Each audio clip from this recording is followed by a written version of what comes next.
Salut tout le monde, ici Adrian Mercier. Bienvenue sur ma chaîne, dédiée à notre belle planète et aux enjeux de l'écologie.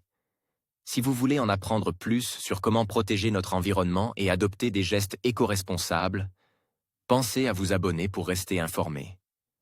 Prêts à explorer ensemble? C'est parti. Bonjour à tous. Dans cette vidéo, je vais vous parler d'un phénomène fascinant et mystérieux, le volcan sous-glaciaire. Vous vous êtes déjà demandé ce que c'est et comment il fonctionne?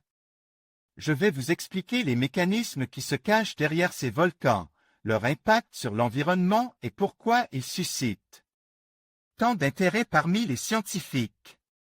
Restez avec moi pour découvrir les secrets de ces géants cachés sous la glace.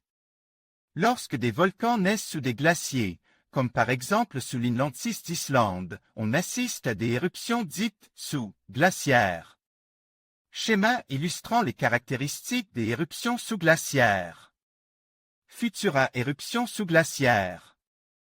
Les éruptions sous-glaciaires sont particulièrement explosives car la chaleur de la lave fait fondre la glace en produisant de la vapeur qui fragmente la lave.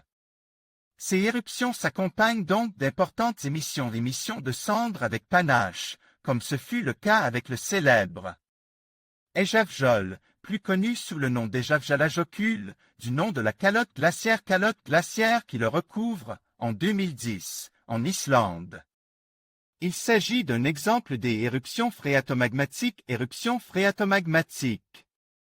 L'éruption de l'Eyjafjallajökull en 2010, un volcan du sud de l'Islande, s'est en partie produite sous la calotte glaciaire d'Eyjafjallajökull.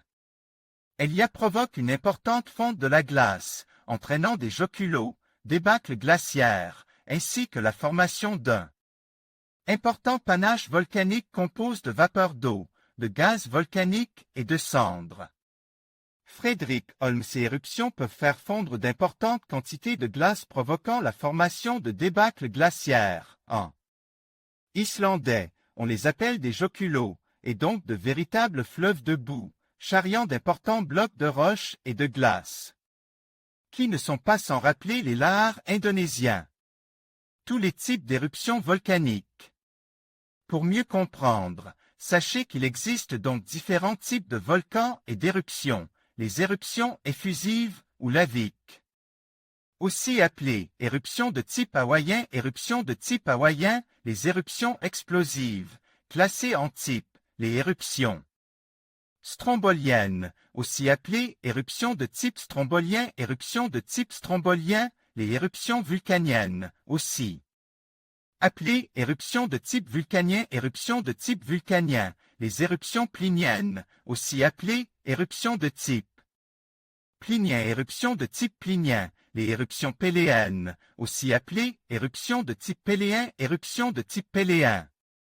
les éruptions surtséiennes, aussi appelées éruptions de type surtséien, on parle d'éruptions phréatiques ou phréatomagmatiques.